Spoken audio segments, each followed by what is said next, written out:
Hi guys, welcome back to my channel. In this very video you're going to be learning how to make this beautiful overlap gown with a puff sleeve. So it's very simple and easy to learn. If this is what you are interested in, please stay tuned until the end of this tutorial. Now, because this fabric is kind of heavy, I'm going to be making use of this brown paper for my pattern, and then we are going to be drawing out a starting line which I've already marked out. From this starting line, go down to your bust point, which is 10 inches, and then to the waistline, which is where the upper part is going to be ending. So I'm going to go ahead and label all my lines, which I have the allowance, the waistline, bust point, and then the shoulder. Now from the center front, that is the folded part, I'm going to go on and mark out 5 inches. Okay, it all depends on what you want to use, how deep you want your overlap. So I made use of 5 inches. You can as well make use of 6, 7. It all depends on how covered you want your overlap to be. And I went ahead to use my straight ruler to rule this line all the way from the shoulder to the waist. Okay, so now everything I'm going to be marking out right now is going to start after this 5 inches line that I marked out. So from there, I'm going to divide my shoulder into 2.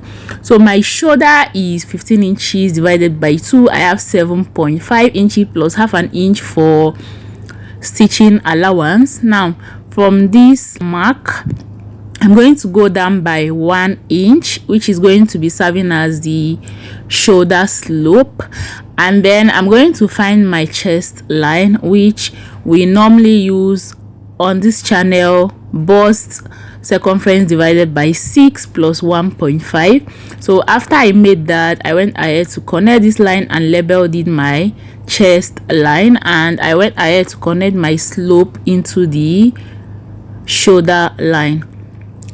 Now I'm going to be making use of 3 by 3 inches at first, but later on I'm going to modify this. So I made use of 3 by 3 inches for my neck width and my neck depth, and after that I also went ahead to divide my bust circumference by 4 and then input that on my chest line and also my bust points. Now once you are done with that, go down to your waistline and divide your waist circumference by 4 also, and then input that on your waistline and then also on your allowance line. Okay, so once you are done with that, you're going to have to go ahead and connect all your line. Guys, you should know that what we are drafting out right now is the half scale. Okay, so it's going to still have the down part. Now after I finish marking out all these, you're going to be needing 1 inch for your stitching allowance. Okay, you don't want to exceed this 1 inch because this fabric is kind of very stretchy.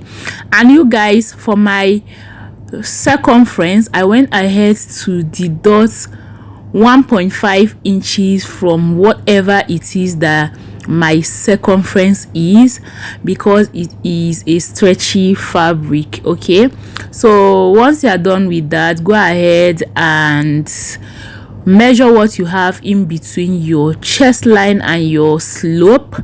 Okay, divide it by 2 and go in by half an inch and connect your front armhole. Okay, you guys, if you have been following my channel, my tutorials, this shouldn't be new to you. Now I'm going to determine my neck depth for the front. So I want to make use of my chest line for this. So what I did was from the shoulder line, I went down by 8 inches. Okay, because I don't want it to show my cleavage. But if you want it to show your cleavage, you can as well make your neck depth up to your bust point. So once you are done with that, I want to modify the neck width a little. I want to make it a little wider, so I made use of 4 inches. Okay, so I added 1 inch extra and then connected these to my 2 inches above the waistline. Okay, so I went ahead to go up by 2 inches from the allowance line. Okay, I'm still going to trim this off, but just to be on a safer side, I went ahead to go up by 2 inches right there. And then after I connected with my straight ruler, I also went ahead to use my curved ruler to like curve it out, because I don't want it to be a straight line. Okay, and after I was done with that, I went ahead to cut out my front pattern. Okay, so you guys, this is the front pattern. This is what we have. I'm going to put that aside and we are going to cut out the back. Now for the back is very simple. The back is our normal bodice cutout.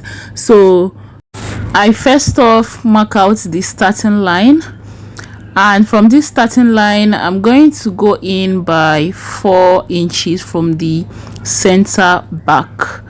Okay, and that would be my shoulder, my neck width.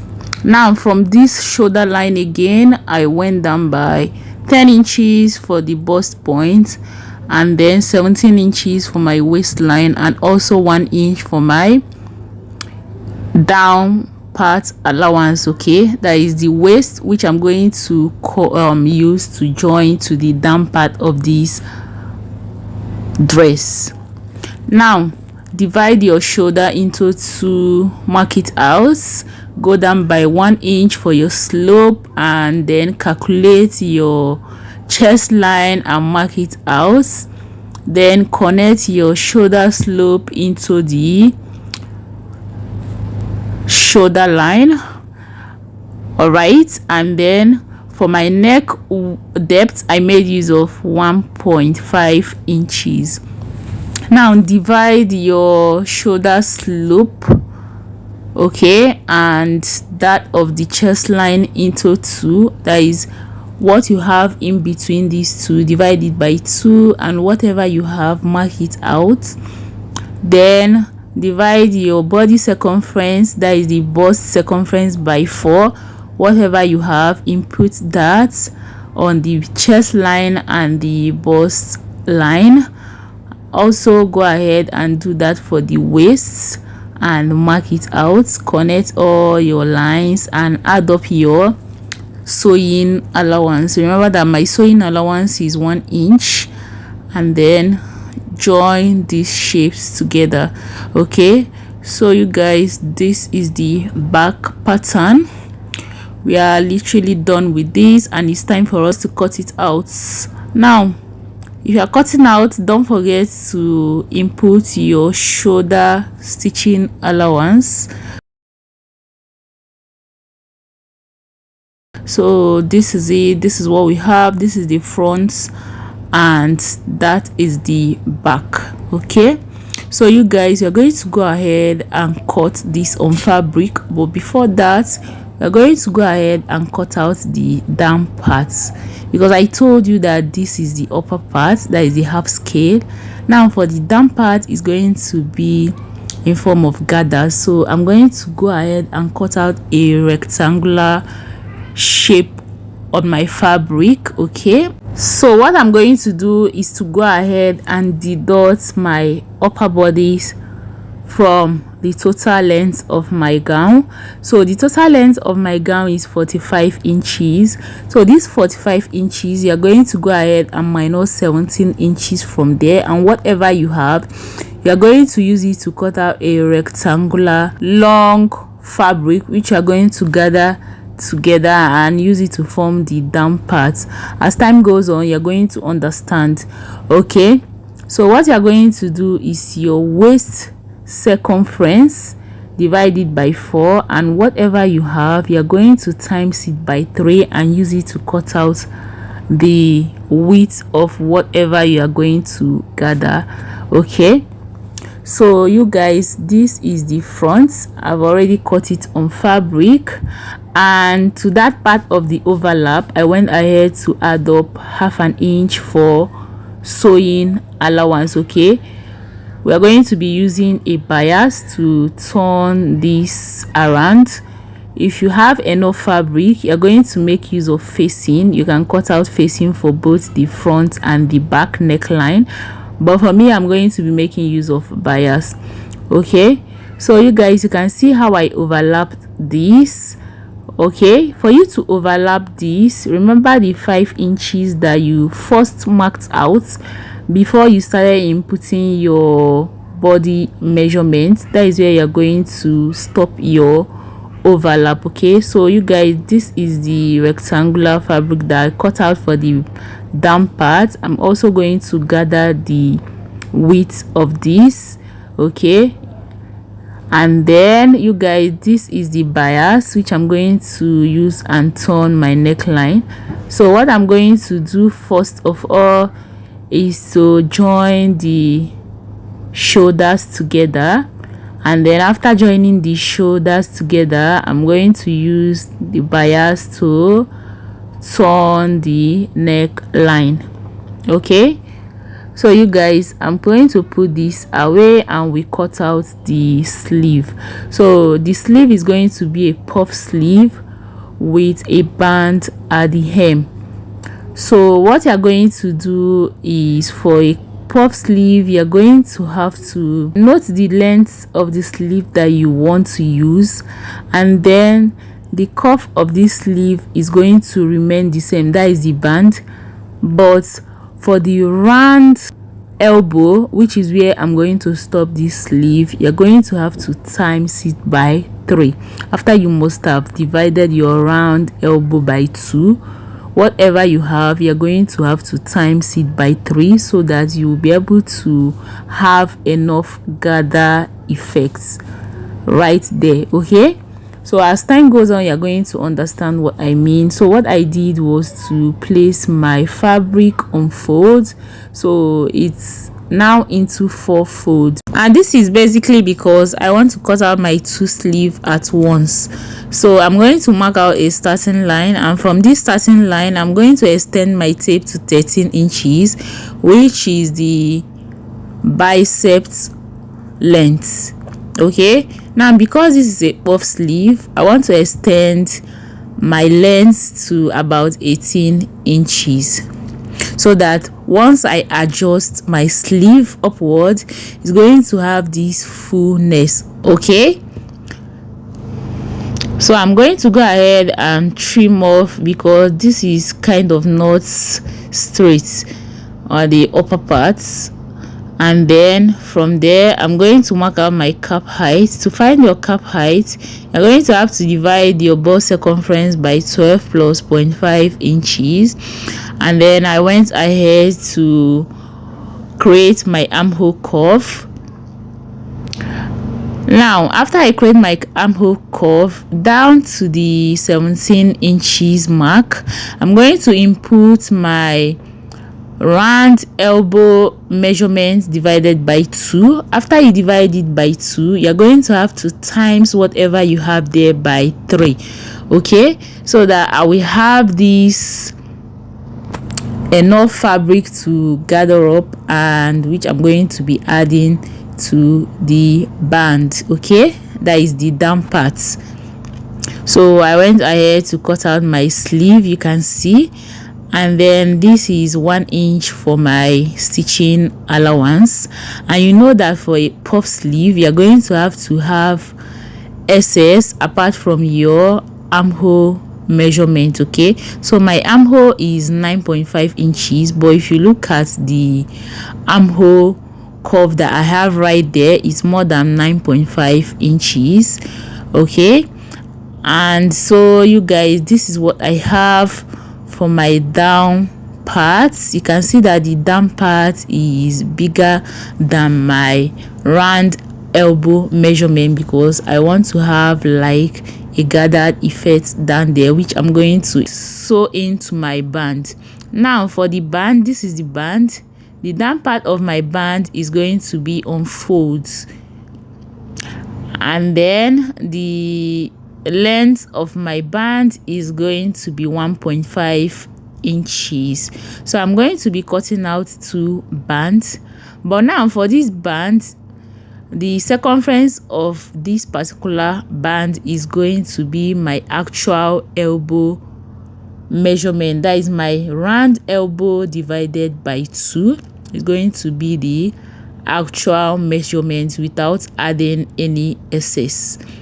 The only part that I added the excess is on the upper part of my sleeve, which I'm going to join to the band.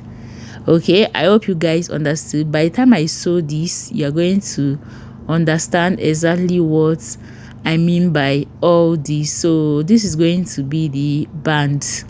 Okay, so I'm going to bring in the sleeve so that I will be able to demo what I meant by all what I've just been explaining. Okay, so you can see this is the down part of my sleeve and this is the band. So I'm going to use a gather stitch and gather it up like this and fix it into the band. So you guys, you can see this is my upper part.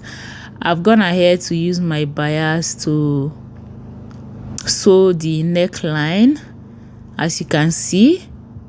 So what I'm going to do now is to join the down part of my front together, because they don't need to be separate. You need to bind them together, okay, so that you'll be able to fix it to the down part of this gown.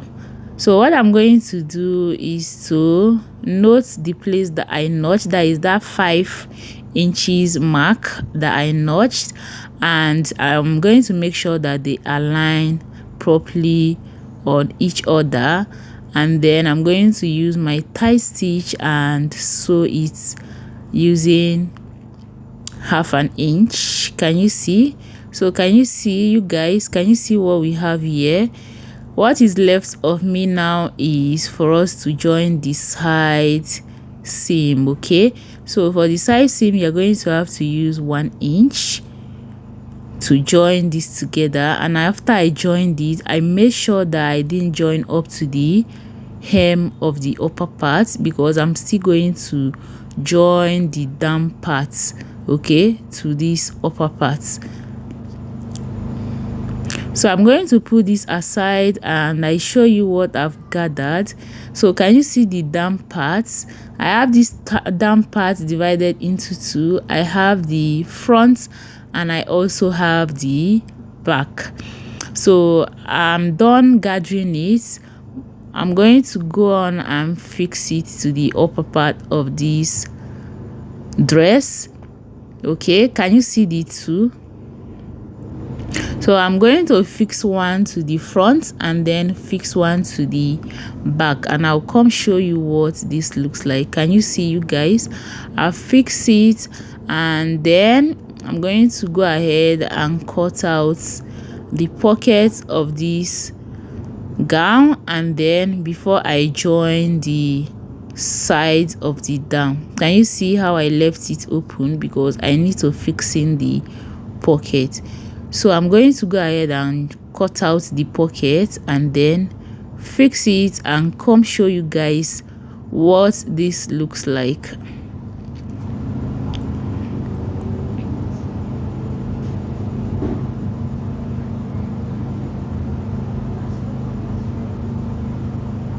So you guys, at this point I'll fix the pocket and then also stitch up the side of the down part. So this is the pocket. If you want to see how I made this inseam pocket, please leave a comment and I will gladly share it with you guys. So you guys, can you also see the sleeve? This is the sleeve. I'm going to go ahead and fix it into my dress, and you guys, this is our final outcome of this dress. This dress is elegant, beautiful, and I love it. So you guys, if you enjoy this tutorial, please do make sure to give it a thumbs up I will see you in my next one. Bye.